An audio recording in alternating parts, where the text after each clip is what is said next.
The night she finally opened the envelope, the kitchen light hummed like a distant reminder. Papers fanned across the table, numbers that felt heavier than their ink. She sat midway between a lifetime of careful choices and the small, stubborn belief that money was always slipping through her fingers. Outside, the street was quiet. Inside, memories crowded the room: a father's sigh when the rent was late, a neighbor who whispered that wealth wasn't for people like them, a childhood lesson wrapped in scarcity. Each memory folded into the present like an unseen instruction. "Why does this always happen to me?" she muttered, voice thin. The question hung in the air, not a blame to the job, the boss, or the economy, but a challenge to something quieter. From the doorway came a soft footstep, an older friend, a guide whose eyes had seen similar struggles. "Because you've been following a script," the guide said, gentle as a hand on the shoulder. "Not the market, not luck. A script you learned long ago." He didn't hand her answers. He asked instead, "What did you learn about money when you were small? Who were you taught to be when it came to wealth?" Those questions felt invasive at first, like someone had opened a window to let in cold air. She remembered spending without thinking when she was anxious, saying yes to things that made her feel included, turning away from promotions that felt like a betrayal of who she had been. Beliefs, she realized, weren't theories, they were instructions shaping her choices before she even knew she'd made them. The guide smiled, not unkindly.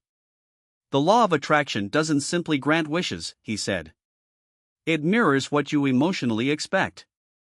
Wishful thinking gets drowned if your heart expects lack." Her chest tightened. This was uncomfortable truth and quiet empowerment. If her expectations had been writing the script, awareness might be the first line of a new draft. If this resonates, give it a quiet like and stay with us. Before we move deeper into how these scripts formed and how to gently rewrite them, ask yourself, what financial belief might be limiting your life today? The morning light finds them at the kitchen table, a thin stack of bills like a small, accusing town. Steam rises from the mug. Their fingers drum the wood the way they've always drummed it, an old nervous habit that showed up in childhood when money meant tension and secrecy. A voice, calm and familiar, sits beside them, the guide. He leans forward, not with answers but with a question that lands heavier than the bills. "When did you first learn money had to be fought for?" They blink, surprised by the intimacy of the question. Memory arrives in fragments: a parent whispering about hard times, a grandparent counting coins at dusk, a teacher saying dreams were for other people. Each memory is a filament, a quiet instruction threading through choices made later in life: declining a promotion because it meant more hours away from home, spending impulsively after a small triumph to soothe the old ache, tensing when a client praised their work because praise felt like a setup for loss. The guide watches without judgment. "Beliefs are more than thoughts," he says. "They're lenses that color everything you notice. They nudge your eyes away from opportunities and toward proof of what you already expect." In the soft hum of the kitchen phone notifications, the distant radio, the narrator demonstrates: a job opening scrolls by on the screen and goes unread because somewhere, unconsciously, the hero expects rejection. A neighbor offers to partner on a side project and the hero imagines awkwardness, then says no.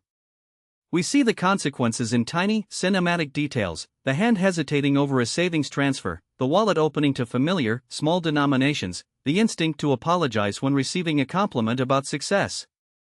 Each small act is evidence of a larger script: money is scarce, I don't belong among the wealthy, success makes you lonely. These scripts feel true because emotions have been running the show longer than logic. The law of attraction, the guide explains, doesn't pick favorites, it amplifies the emotion behind the expectation. Fear thickens into missed chances, expectation of loss compresses the horizon of what seems possible. Awareness begins to unfurl like dawn. For the first time, choice slips into their hands. Which of these old stories are you willing to unlearn? The guide asks, and the question hangs like a door left open, inviting and urgent. What financial belief might be quietly steering your life today? If you want to keep going with this journey, subscribe and come with me into the next step, where awareness becomes practice and belief begins to change. She wakes before dawn, coffee cooling beside a stack of bills, the kitchen light throwing long shadows across receipts she swore she'd sort tomorrow. He sits in his car after work, staring at a promotion email and feeling a hollow tightness in his chest, as if accepting it would make him someone else, someone his family might resent.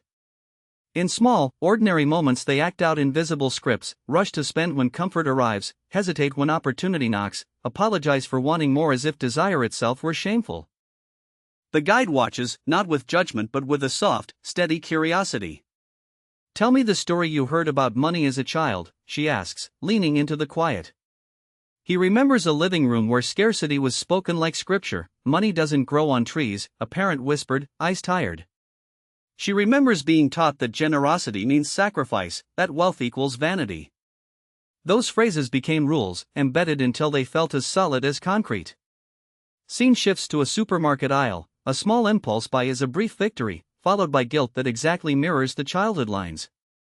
Later, a dinner table becomes a courtroom where ambitions are argued down by the old inner voice that insists survival matters more than thriving.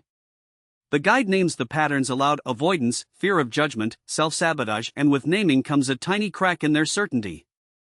A conversation unfolds like this: "What if the problem isn't the job or the market?" the guide suggests. "What if it's the signal your beliefs are sending, invisible instructions that shape every choice?" He laughs, half bitter, half relieved. "So all this time I was following a script I never wrote?" The guide nods. Scripts feel safe. They predict outcomes. But they also close doors you never knew were open. The narration slows. The camera lingers on a hand hovering over a job application submit button, on fingers pausing above a savings transfer. The moment of pause is not failure, it is the birth of awareness. Once the scripts are seen, choice becomes possible. Once choice exists, the path can change. If this landed with you, leave a like and tell me, what belief might be quietly steering your finances today? Stay with me, the next step shows how to gently rewrite that script. The afternoon light slants across the kitchen table where envelopes lie like small judgments: a mortgage statement, a credit card bill, a loyalty card with a balance you never check. You fold the paper the way you've folded worries for years, neatly, so nothing spills. In the doorway, the guide watches without surprise. "What do you tell yourself when you see this?" she asks. You shrug, the old answers rolling out: "It's the economy, jobs aren't stable, I'm not lucky." But the guide leans in, voice steady. "Those are reasons. What about the rules you follow without noticing? The quiet scripts that make you spend, save, hide, or say no?" Outside, a neighbor pulls into a new car and your chest tightens, not from envy but from an old, familiar sentence: "Money is for other people." That sentence has lived in the margins of your days, in choices you made and opportunities you skimmed past. In the supermarket, you buy the sale item you don't need because deals are rare. At work, you downplay your achievements before anyone else can dismiss them. At home, you rehearse the story of scarcity so often it becomes the soundtrack of every decision. The guide walks you through a different map. She points to a moment last month when an extra project could have meant a raise, and you declined because success felt dangerous, as if more money would change who gathers at your table. "Fear often disguises itself as practicality," she says. "You call it realism, but it's a protective script. You remember the tightness in your throat when someone praised you, the instinct to minimize. Each reaction is not coincidence but evidence, expectation shaping experience." She asks you to sit with one image, not of bills, but of a small, specific belief you've held since childhood. You name it aloud with a tremor: "I shouldn't want more."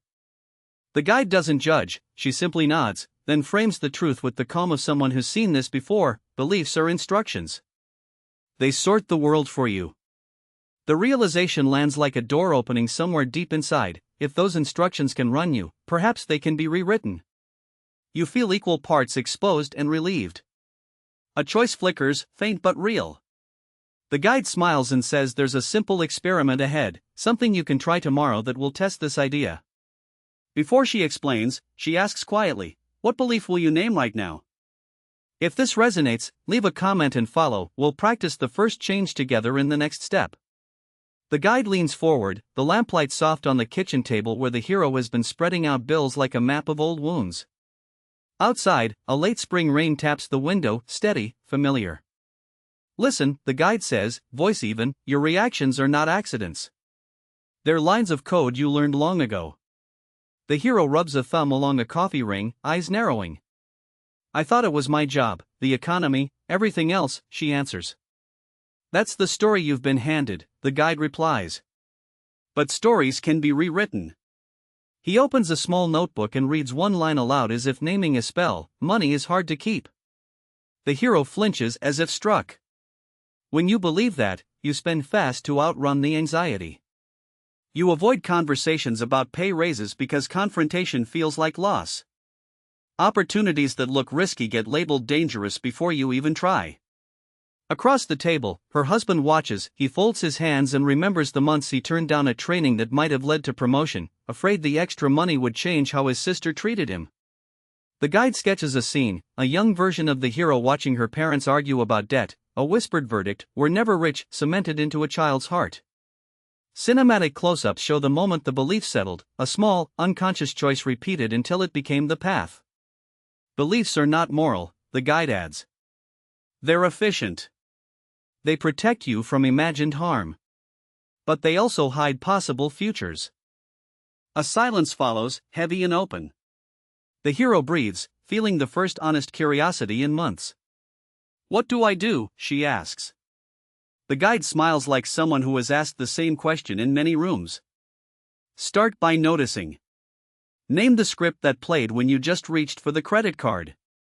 Say it out loud. Watch how your body answers. That's where awareness replaces autopilot. She does it, awkward, trembling: "I will never keep money." The words sit between them, smaller than she expected. The guide nods. Now you have choice. If this lands with you, a small like helps this moment be seen. What financial belief might be quietly steering your life today? Stay with that question. The next step is a gentle, practical experiment that will test a new belief and begin to change the story. He leads you back to the kitchen table where a stack of envelopes waits, the lamp casting a small circle of light over numbers that feel heavier than they should. You watch him watch you, not with judgment but with the calm of someone who has seen this pattern 1,000 times, the quick inhale before opening a bill, the tiny apology you give yourself when you transfer money out of savings just in case. He leans forward and asks quietly, "Who taught you how to value money?" You answer with a name, a house, a phrase from childhood: "We didn't have much, money makes people selfish, it's for other people." Each memory arrives with a color, a sound. The past isn't abstract, it is an echo shaping your present choices. He takes you through small, cinematic moments: shopping with the radio humming in the car, flinching when a friend announces a promotion, hiding receipts at the back of a junk drawer. Then he points to the invisible script running beneath those moments, an instruction manual you never wrote but have been following loyally. Beliefs are not thoughts, he says. They are weather. They change how you move through the world. When you expect scarcity, you see scarcity. When you believe you don't deserve comfort, you decline invitations, you underprice your work, you say no to risks that could be doors. A quiet dialogue unfolds. You confess a fear: success might change relationships, make you a target, make you alone. He nods. That fear is a contract with safety, he replies. And safety here is scarcity. The realization lands like a key turning in a lock. Suddenly choice appears where there was only autopilot. You don't have to be the person who spends to soothe, you can be the one who asks, "What would my life look like if I expected abundance?" The room relaxes. Awareness has already nudged your behavior. Tomorrow you'll notice a job posting you would have scrolled past. Next week you'll sit at the table and hesitate before moving money from savings. Small shifts, rewiring belief by belief. If this scene touched you, a simple like helps others find it, and tell me below, what financial belief might be limiting your life today? If you want to keep walking this path, subscribe to continue. Next, we practice a single, gentle exercise that rewrites one of those old scripts. The kitchen light is soft, the table littered with envelopes and a screen filled with numbers that refuse to look friendly. Alex runs a hand through hair and exhales as if releasing a small storm. "I work so hard and still there's never enough," he says to the night. The guide, calm as an old oak, sits across with a warm mug and asks a question that feels like a small mirror: when did you first decide money isn't for you? For a long beat the clock is the loudest voice. Then memories come: an offhand comment from a parent, a childhood promise to never be that rich person, the day a windfall felt guilty instead of joyful. Each memory is a thread in a quiet script that has been stitching choices without permission. They walk outside, the neighborhood breathes in the cool air. You don't see opportunities you believe you don't deserve, the guide explains, pointing to a woman 2 houses down starting a side business from her porch. Beliefs are filters. They don't only say no to money, they say no to the you that would accept it. Alex hears it like a new instrument tuning in his chest. He remembers saying no to a promotion because it would mean longer hours, changed friendships, being noticed. He thought he was protecting himself, he was protecting a belief. The guide asks him to say the belief aloud, money disappears, Alex whispers, and then to feel where it lives in his body. He pauses, surprised at the tightness in his throat, the clench in his jaw. Feel it until it stops surprising you, the guide advises. Awareness is not blame. It's the first brave choice. In the darkened car afterward, Alex practices choosing differently, a small imagined scene of accepting a client without immediately thinking of loss, picturing joy instead of fear when a check arrives. The image is fragile, but it changes the weight on his chest. A neighbor's laugh floats across the yard like proof that life keeps moving.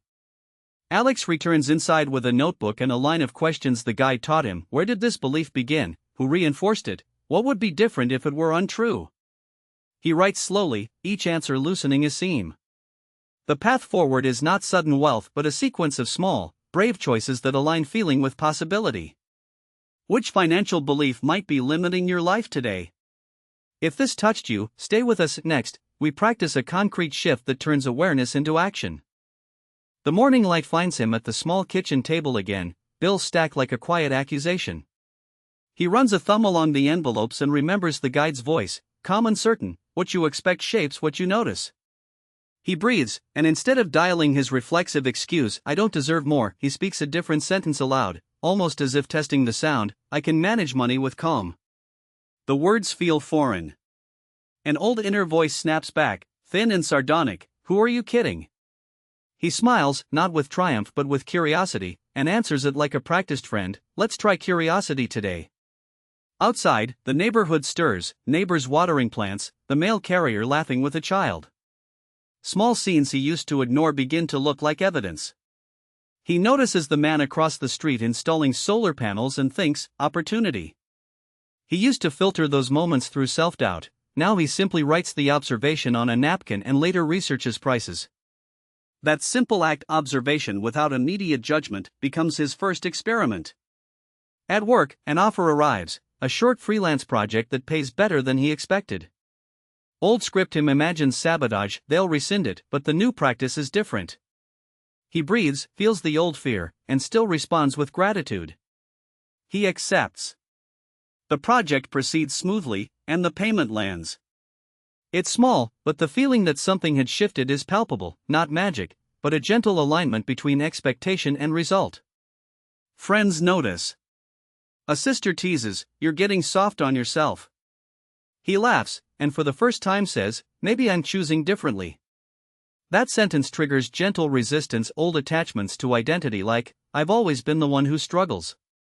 The guide's presence is a memory now, a voice he can summon. Change is a series of tiny agreements with a new story. He begins keeping a ledger, not just of numbers, but of moments when he chose a different belief, cataloging feelings, choices, and outcomes. By evening, standing by the window with a cup of tea, he realizes the autopilot is quieter. Choice has become available like a door left ajar. The next step is to walk through it deliberately, test deeper beliefs and watch what rearranges. If one quiet change can open this door, what new evidence might appear when he intentionally shifts a deeper expectation? If this struck a chord, tap like and tell me below, what belief about money are you ready to test next? Stay with me, the turning point waits. The kitchen lights are soft, a storm mutters outside, but inside you sit at the table with a cup gone cold and a notebook with margins full of crossed-out hopes. The guide, not a stranger now, but a voice you've learned to trust, leans forward with the patience of someone who's watched this pattern before. Say the belief aloud, she says. Your voice cracks on the first syllable, money doesn't stick with me. It hangs in the air like a confession. The guide nods. Now tell me what you'd rather believe. You try on new words like a coat that looks a little strange at first. I attract steady, respectful income. It feels unfamiliar, almost fraudulent. But you keep repeating it, not as a magic incantation, but as an experiment. You feel different, not instantly wealthier, but lighter. That lightness translates into attention. Where before you skimmed past a small freelance gig ad, you now open it fully. Where before you avoided a call from an old client, you answer with curiosity instead of restraint. A scene slides into view, you at your laptop, rain tapping rhythmically on the window, negotiating terms with a calmness you didn't have last quarter. You surprise yourself by asking for a fair rate. The client's reply comes warm and quick, they say yes. The money is small but clean, a seed.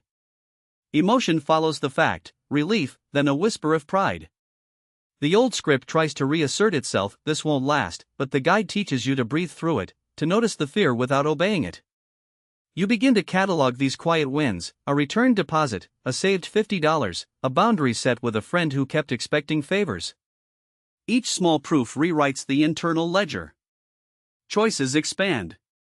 You no longer accept the first job that undercuts your worth because the internal rulebook has a new margin. I deserve alignment and respect. The world doesn't change overnight. Opportunities still require courage. But now, when fear rises, you have a different map. If this moment landed for you, if a sentence made you pause, tap like to let us know it resonated. Tell me below, what financial belief might be limiting your life today? Subscribe if you want to keep walking this path. The next step shows how those small shifts compound into unmistakable change. The morning light slips through the blinds, painting the kitchen table in stripes of gold. He sits there, a stack of envelopes like small mountains, coffee cooling beside his hands. The guide, calm and steady, pours another cup and slides it across without hurry. Where does this story start for you? She asks, not looking for blame but for the quiet place the story took root. He exhales, surprised to find the answer a memory, a childhood belief whispered during hard times, money disappears, it's not for people like us. They trace the scene together, not to shame but to locate the script. You can almost hear the old lines fall away as he repeats them aloud, and the guide counters with a different phrase, what if it's a habit, not destiny? Her voice is small but firm, the kind that makes room for courage. He tries it, I can learn the rules.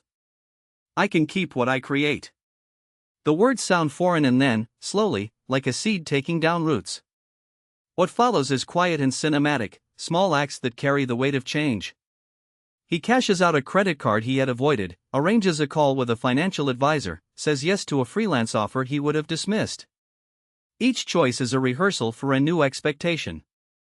The law of attraction, the guide reminds him, doesn't care about your wish list, it amplifies what your heart already expects.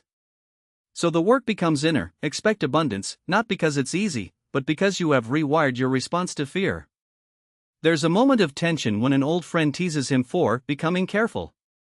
He smiles, soft and steady. I'm learning to treat money like a tool, not like a judge.